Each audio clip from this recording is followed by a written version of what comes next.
کیا اسلامی lectures YouTube پر سننا اتنے ہی فائدہ مند ہے جتنا براہ راست قرآن مجید کی تلاوت کرنا؟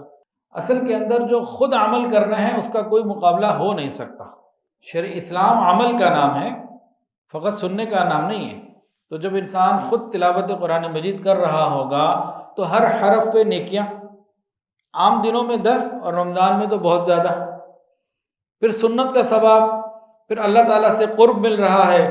نبی علیہ الصلوۃ والسلام رمضان میں دور کیا کرتے تھے جبرائیل علیہ الصلوۃ والسلام کے ساتھ، یہ سب سنتیں پوری ہو رہی ہیں، ایک تعلق بن رہا ہے قرآن مجید سے۔ اور رمضان کا تعلق تو قرآن مجید کے ساتھ بہت گہرا ہے۔ قرآن مجید کا نزول بھی رمضان کی رات میں ہوا۔ قرآن مجید براہ راست پڑھنا، تلاوت کرنا ہے تو ڈائریکٹ اللہ تعالیٰ کے ساتھ رابطہ ہے، کوئی واسطہ ہی نہیں ہے، بلا واسطہ، بغیر کسی چیز کے اللہ کے ساتھ ایک تعلق ہے۔ جبکہ اگر ہم یوٹیوب کے اوپر کوئی لیکچر سن رہے ہیں یا قرآن مجید کی تلاوت بھی سن رہے ہیں تب بھی وہ ایک بلا واسطہ چیز ہے، واسطے کے ساتھ ہے، بلا واسطہ نہیں ہے، بال واسطہ ہے۔ تو قرآن مجید کو پڑھنا کسی طریقے سے بھی اس کا مقابلہ یوٹیوب یا فیس بک پہ لیکچر سے ہو ہی نہیں سکتا۔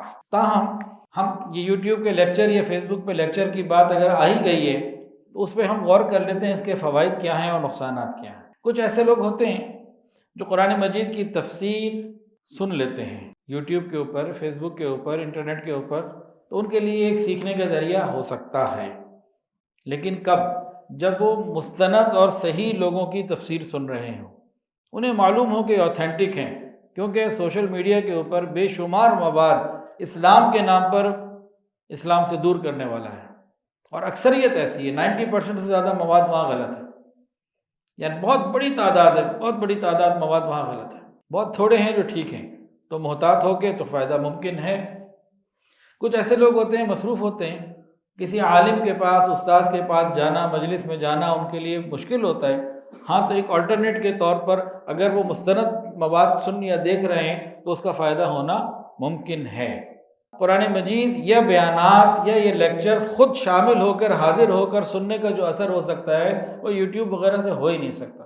ہاں، something is better than nothing, اس صورت میں کہ جب ہم انٹرنیٹ سے صحیح مواد سن رہے ہوں۔ اگر کوئی آدمی یوٹیوب کے اوپر یعنی کہ انٹرنیٹ کے اوپر بیانات سن کر مطمئن ہو جائے تو یہ اطمینان مناسب نہیں ہے۔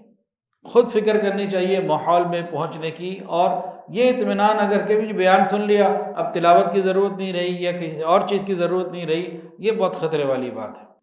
اصل عبادت تو خود عمل کرنا ہے۔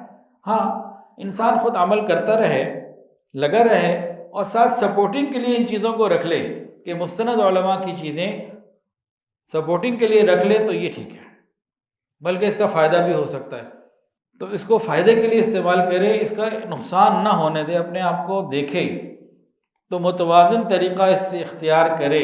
وہ طریقہ کیا ہے کہ یوٹیوب لیکچرز کو ایک اضافی ذریعہ سمجھا جائے، اصل فوکس ہماری عبادت کے اوپر ہو، ذکر تلاوت کے اوپر ہو، اصل فوکس ہمارا وہی ہو۔